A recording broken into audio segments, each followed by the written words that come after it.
Welcome to Yoga for All by the Yoga Funk. I'm your host, Jake. And I'm Hannah. And welcome to our 5th deep dive together. 5 already, huh?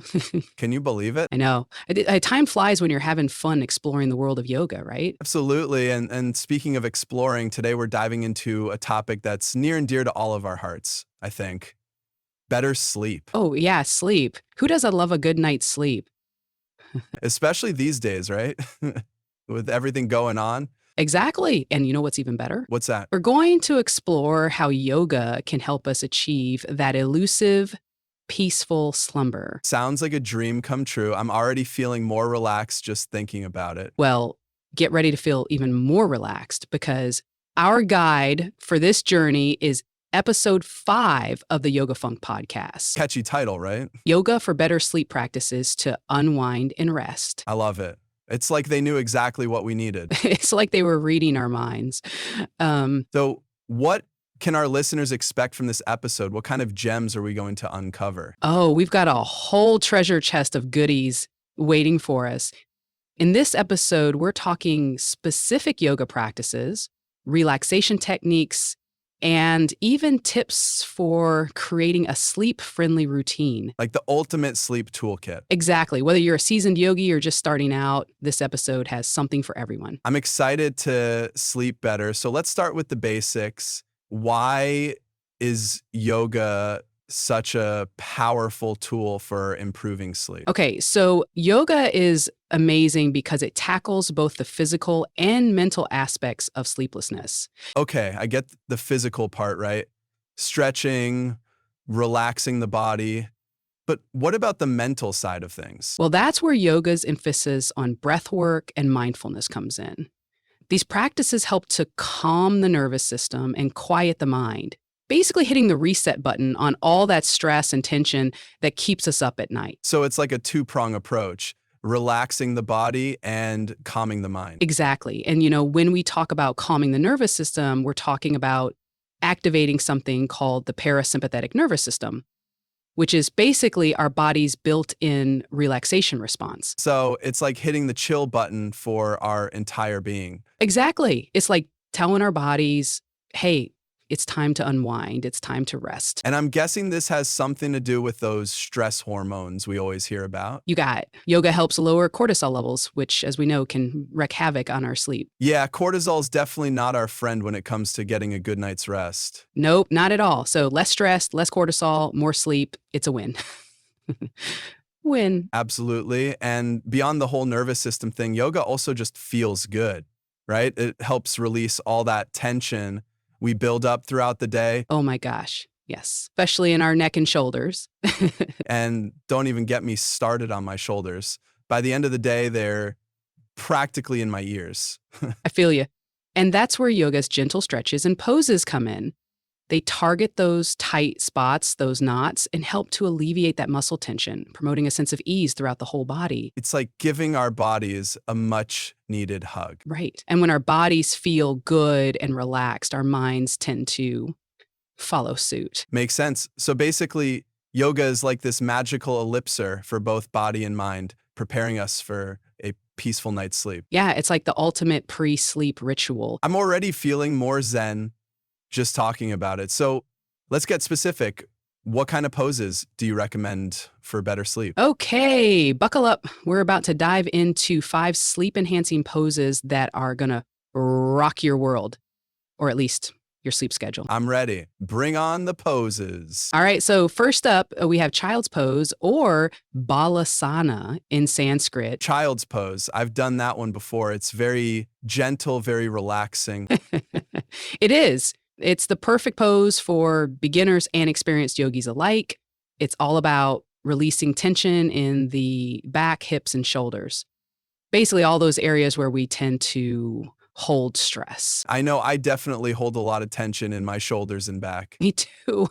So let's walk through it step by step. You ready? Born ready. Hit me with the steps. All right, so start by kneeling on your mat with your knees hip width apart and your big toes touching. You got it. Knees hip width apart, big toes touch, a check. Now, as you exhale, lower your torso forward, resting your forehead on the mat. and extend your arms out in front of you, palms facing down. So I'm basically folding forward like a gentle bow. Exactly. And as you settle into the pose, focus on lengthening your spine and releasing any tension in your back, hips, and shoulders. This already feels amazing. I can feel my back starting to unwind. Right. And if you want to deepen the relaxation, you can gently rock your hips from side to side. Ooh, that feels even better. It's like a mini massage for my hips. I know, right? And that gentle rocking motion helps to calm the nervous system even more. I'm loving this pose already. How long should we stay here? It's recommended to hold the pose for 1 to 3 minutes, breathing deeply and evenly throughout. So it's all about surrendering to the pose and letting the breath guide us deeper into relaxation. You nailed it. And as you breathe, imagine each inhale filling your body with a sense of calm, and each exhale releasing any lingering tension or stress. I'm picturing a wave of tranquility washing over me with each breath. Beautiful. And child's pose is often used as a resting pose in yoga practices, so it's the perfect way to ease into a state of relaxation. I can definitely see why it's a sleep superhero. And now that we've explored child's pose, let's move on to a pose that's all about calming the nervous system. Seated forward fold, or Paschimottanasana, seated forward fold. That sounds intriguing. Yeah. How does this pose calm the nervous system? Okay, so this pose involves a deep forward bend, which has a direct impact on our sympathetic nervous system, the part of our nervous system responsible for that fight or flight response. Oh, the fight or flight response. The one that's always kicking in at the worst possible times. Exactly. So by folding forward, we're basically signaling to our bodies that it's time to chill out, to switch from fight or flight to rest and digest. It's like giving nervous system a big hug. Exactly. It's like saying, hey, everything's okay. It's time to relax. I'm on board with that. So how do we do a seated forward fold? All right, let's break it down. Start by sitting on your mat with your legs extended in front of you. Feet flex. Okay. Sitting tall, legs extended, feet flexed. Check. Now inhale and lengthen your spine, reaching your arms overhead.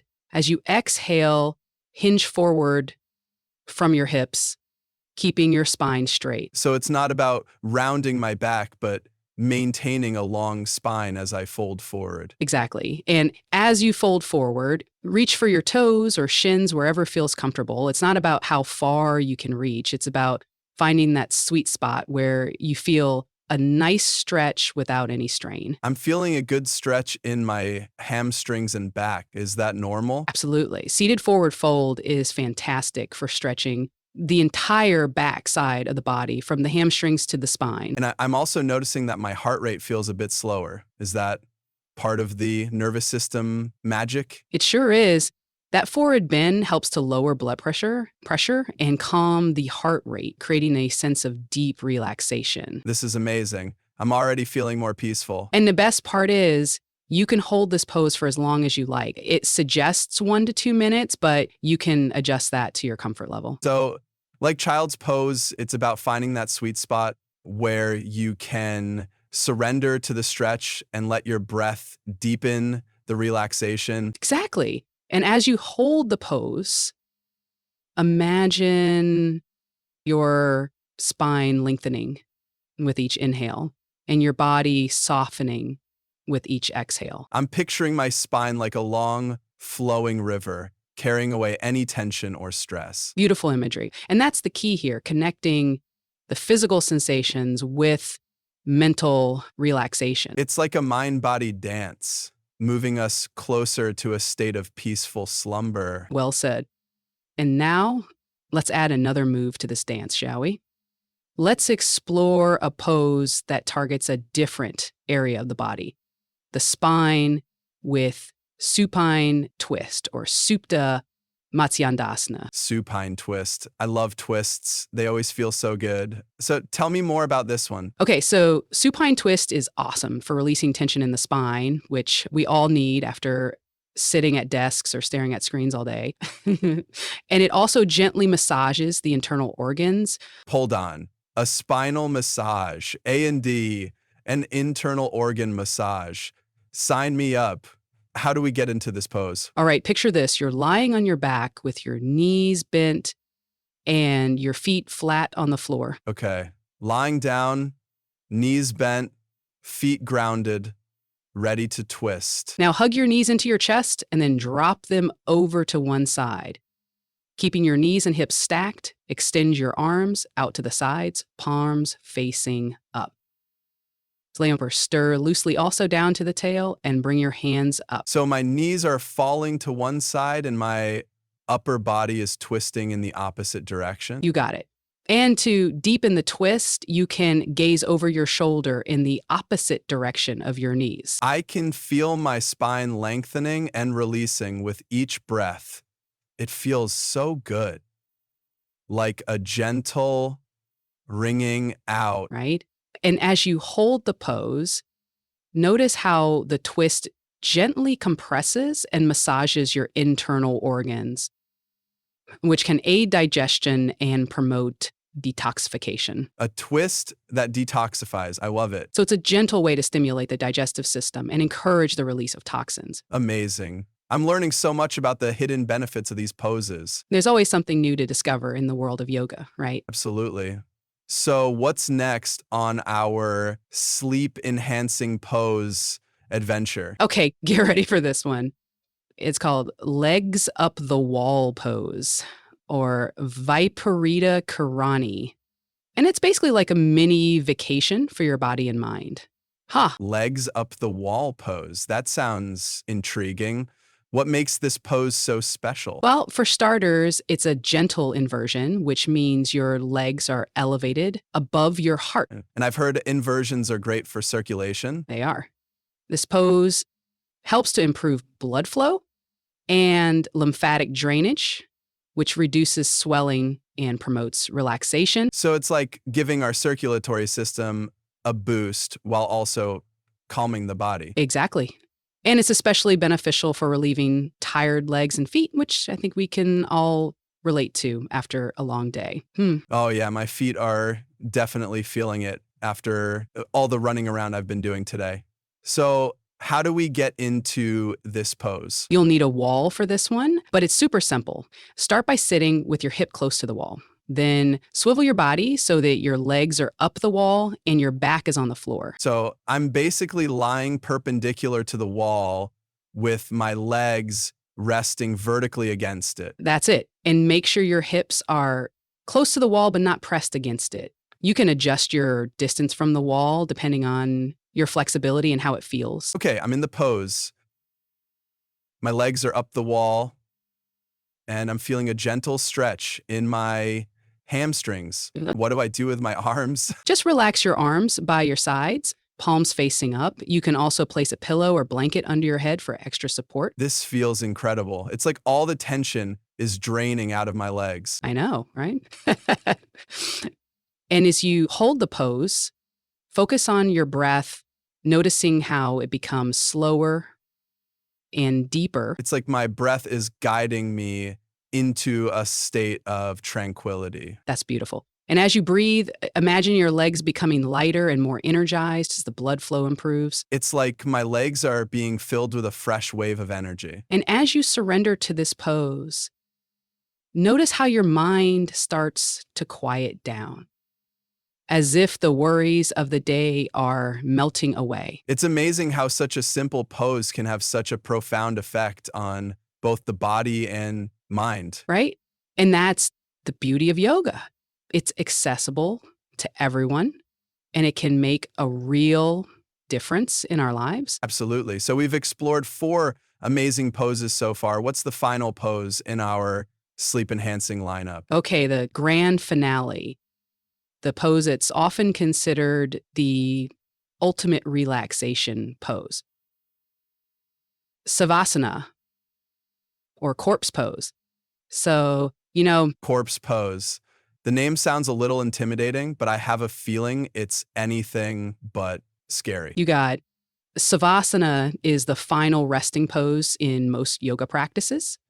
And it's all about complete surrender and integration. So it's like the time to soak in all the benefits of the practice, to let everything settle and integrate. Exactly. It's a time to let go of all effort and simply be present in the moment. Sounds heavenly. How do we get into this pose of pure bliss?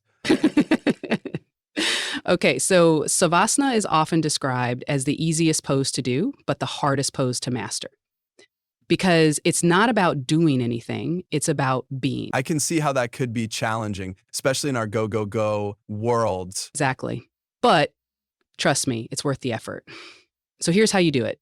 Lie flat on your back with your legs extended and your arms relaxed by your sides, palms facing up. Okay, lying down, arms and legs relaxed, palms open. I feel like I'm melting into the mat. It's That's the idea. And as you settle into the pose, close your eyes and soften your gaze. I'm feeling a sense of deep peace washing over me. It's like all the tension I was holding is finally dissolved. Beautiful. And as you lie here, allow your breath to flow naturally without any effort. It's like my breath has found its own rhythm, guiding me deeper into relaxation. And as you surrender to this deep relaxation, scan your body from head to toe, noticing any areas of tension and gently inviting them to release. I'm starting at the top of my head, feeling the muscles in my forehead relax, my jaw soften, my shoulders melt away. And as you continue to scan your body, notice how your breath becomes deeper and slower with each exhale. It's like my breath is a gentle wave, washing away any remaining stress or tension. And as you surrender to this deep relaxation, imagine your body becoming lighter and more spacious, as if you're floating on a cloud. I'm feeling so light and free, like all the weight of the world is lifted. That's the magic of Savasana. It's a time to reconnect with your inner peace and tranquility, a time to simply be. I'm already feeling more rested and rejuvenated. I can't wait to incorporate this pose into my nightly routine. I think you'll be amazed by how much it enhances your sleep quality. And you know what's even better? What's that? There's another practice from what I've found that I'm dying to tell you about. It's called Yoga Nidra. Yoga Nidra? I've heard whispers of this practice, but I'm not quite sure what it is. Well, Yoga Nidra is often referred to as yogic sleep. And it's basically like a guided meditation that leads you to a state of deep, deep rest. I'm already feeling more relaxed just thinking about them.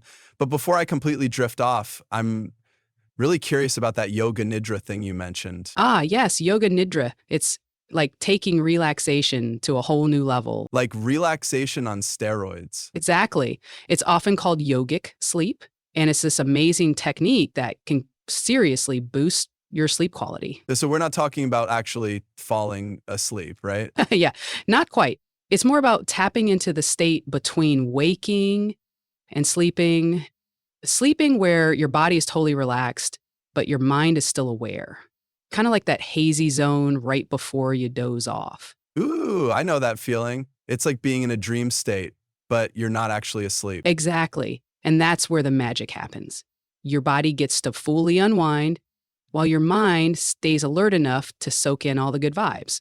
So how does this Yoga Nidra thing actually work? Walk me through it. Okay, so usually you start by getting comfy in Savasana, that corpse pose we talked about earlier. Got it. Lying down like a relaxed little starfish. Perfect. Then you listen to a guided recording that leads you through a series of techniques designed to deepen your relaxation. A guided recording. Interesting. So what kind of techniques are we talking about? Well, one common technique is body awareness, where you basically bring your attention to different parts of your body, starting with your toes and moving all the way up to the top of your head. Kind of like a mental body scan. Exactly. And as you focus on each body part, you might notice subtle sensations like warmth, tingling, or pressure. And I'm guessing this helps to quiet the mind because you're so focused on the physical sensations you got. It's all about shifting your attention away from those racing thoughts and bringing it back to the present moment. Makes sense. So what else is involved in this yogic sleep journey? Okay, so another key technique is breath focus, where you simply observe your breath without trying to change it. Sounds simple enough, but how does that promote relaxation? Well, our breath is like this direct link to our nervous system. By simply noticing our breath, we're tapping into that connection and sending a signal to our bodies that it's okay to relax. It's like whispering sweet nothings to our nervous system. Exactly. And you might find that as you observe your breath, it naturally becomes slower and deeper, which further enhances that whole relaxation response. So it's not about controlling the breath, but just becoming aware of it. You nailed it. It's like becoming best friends with your breath. I like that analogy. Okay, so we've got body awareness, breath focus. What else is in the Yoga Nidra toolkit? Okay, get ready for this one. Visualization. Visualization. I love a good visualization exercise. It's like taking a mini mental vacation. Right? And that's exactly what we're doing in Yoga Nidra. The guided recording might lead you to imagine yourself in a peaceful setting like a beach, a forest, or a mountaintop. Ooh, I'm already feeling more relaxed just picturing those serene landscapes. And as you visualize these peaceful scenes, your mind starts to let go of worries and stresses, allowing you to sink deeper into that state of relaxation. So it's like combining guided relaxation techniques with the power of imagination. Precisely. It's like giving your mind a soothing massage. I'm sold on Yoga Nidra, but I gotta ask, is it really as good as it sounds? I mean, you mentioned that some people feel as refreshed after Yoga Nidra as they do after hours of sleep. I know it sounds crazy, right? But it's true. Yoga Nidra allows your body and mind to enter this super deep state of rest, which can be incredibly rejuvenating. Like hitting the reset button on your entire system. Exactly. And it's not just for sleep, it can also be super helpful for reducing stress, anxiety, and even chronic pain. Wow, sign me up. Where do I find a Yoga Nidra recording? Oh, there are tons of resources out there. You can find guided recordings online through apps. Even YouTube has some great options. Awesome. I'm definitely adding Yoga Nidra to my to-do list. But before we completely drift off into yogic sleepland, I want to circle back to those sleep-friendly routine tips we talked about earlier. Ah, yes, those practical nuggets of wisdom that can make a world of difference when it comes to getting a good night's rest. Exactly. So remind me, what was the first tip on the list? Okay, so the first tip is all about setting the mood for sleep. Like creating a sleep sanctuary. Exactly. Think about what helps you relax and unwind. It might be dimming the lights an hour or two before bed, decluttering your space, taking a warm bath. I love the idea of a pre-sleep ritual. It's like sending a signal to your body and mind that it's time to wind down. Exactly. And don't forget about engaging your senses. Try diffusing some calming essential oils like lavender or chamomile. Listening to soothing music or reading a book. Lavender essential oil is my go-to. It's like instant relaxation in a bottle. It's a classic for a reason. And chamomile is another great option, known for its gentle sedative effects. So it's all about creating a sensory experience that promotes peace and tranquility. Precisely. And speaking of tranquility, tip number 2 is all about consistency. Consistency. I knew it. I'm all about routine. So how does consistency play into sleep? Well, our bodies love routine. They thrive on predictability. So by going to bed and waking up around the same time each day, even on weekends, you help regulate your body's natural sleep-wake cycle. So it's like setting an internal clock for sleep. Exactly. And that consistency helps to improve sleep quality and reduce daytime fatigue. Makes sense. I've definitely noticed that when my sleep schedule's all over the place, I feel way more sluggish and less focused throughout the day. It's a common experience. Our bodies crave that rhythm, and when we disrupt it, it throws everything off. So consistency is key. Got it. What's the next tip on our sleep hacking list? Okay, this one might be a bit tough for some of us, but it's super important. Limiting stimulants in the hours before bed. I have a feeling this includes my beloved evening cup of tea. You know what?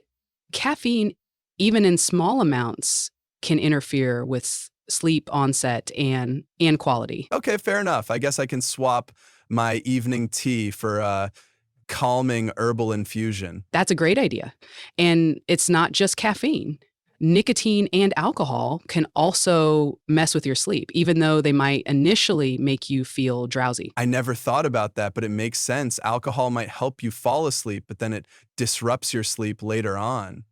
This is Exactly. It's like a sleep saboteur in disguise. okay. So caffeine, nicotine, and alcohol are off the table. What else do we need to watch out for? This one's a biggie. Screen time. Here comes the screen time lecture. I knew it was coming, but I'm ready. Tell me what I need to hear. Okay, so that blue light emitted from our beloved phones, tablets, and computers can actually interfere with melatonin production. Melatonin being the hormone that helps regulate our sleep-wake cycle, right? You got it. So the more blue light we expose ourselves to in the evening, the harder it is for our bodies to wind down and prepare for sleep. So basically, we need to break up with our screens at least an hour or two before bed. Ideally, yes, I know it's hard, but your sleep will thank you for it. I'm willing to try. Maybe I can replace my pre-sleep scrolling with a good book or some gentle stretching. Those are great alternatives. And remember, it's not about being perfect. Just do your best to create a little screen-free buffer zone before bed. Progress over perfection, right? Exactly. And that brings us to our final tip for creating a sleep-friendly routine. Keep it simple. I like the sound of that. Sometimes I get so overwhelmed with all the things I should be doing that I end up doing nothing. I totally get it. And that's why this tip is so important. You don't need to overhaul your entire life to improve your sleep. Start by incorporating one or two of these tips and see how they work for you. Baby steps, right? Exactly. It's all about finding what works for you and building from there. This has been such a helpful conversation. I'm feeling inspired and empowered to prioritize my sleep. But before we wrap up, I'd love to hear your final thoughts on how we can actually integrate all this amazing info into our lives. That's a great question. I think the key is to view sleep as a holistic practice, not just something that happens at night. I like the holistic approach to sleep. What does that look like in practice? It means incorporating sleep-promoting habits throughout the day. It might be starting your day with a few minutes of gentle stretching, taking mindful breaks throughout the workday, or prioritizing activities that bring you joy. So it's not just about what we do before bed, but how we approach our entire day. Exactly. And by cultivating a sense of balance and well-being throughout the day, we create a solid foundation for a restful, restorative sleep. It's like sleep is the culmination of all the choices we make throughout the day. Precisely. And by making conscious choices that prioritize our well-being, we unlock the secrets to a peaceful night's sleep. Sleep and wake up feeling refreshed, energized, and ready to embrace the day. Love that. Like sleep is a gift we give ourselves, a reflection of our commitment to self-care. Effie, beautifully said. And as we wrap up this deep dive, I encourage you to reflect on your own sleep habits and identify one or two areas where you can make a small, positive change. I'm already brainstorming. Maybe I'll try a screen-free hour before bed or incorporate a few of those relaxing yoga poses into my evening routine. Those are fantastic ideas. And remember, even small changes can make a big difference in your sleep quality. This has been such an inspiring and informative conversation. I'm feeling motivated to prioritize my sleep and create a routine that supports restful slumber. I'm so glad to hear that. And as we conclude this deep dive, I want to leave you with a final thought to ponder. I'm all ears. Imagine waking up each morning feeling truly rested, refreshed, and ready to embrace the day. What would that feel like? What possibilities would open up for you? Wow, that's a powerful image. I can already feel a sense of lightness and optimism just thinking about it. And that's the beauty of prioritizing sleep. It's an act of self-care that ripples out into every aspect of our lives, enhancing our well-being, our creativity, even our relationships. It's certainly... It's like sleep is the foundation for a vibrant and fulfilling life. Thanks for tuning in to Yoga for All by the Yoga Funk. If you enjoyed this episode, give it a thumbs up and share it with your fellow yoga enthusiasts. Don't forget to subscribe to our channel and hit the bell icon so you never miss an episode. Looking for more yoga inspiration? Visit our website at theyogafunk.com for free resources, tips, and updates about our latest episodes. We'd love to hear from you, so let us know in the comments how yoga has transformed your life or what topics you'd like us to cover next. And until next time, keep breathing, keep moving, and keep growing.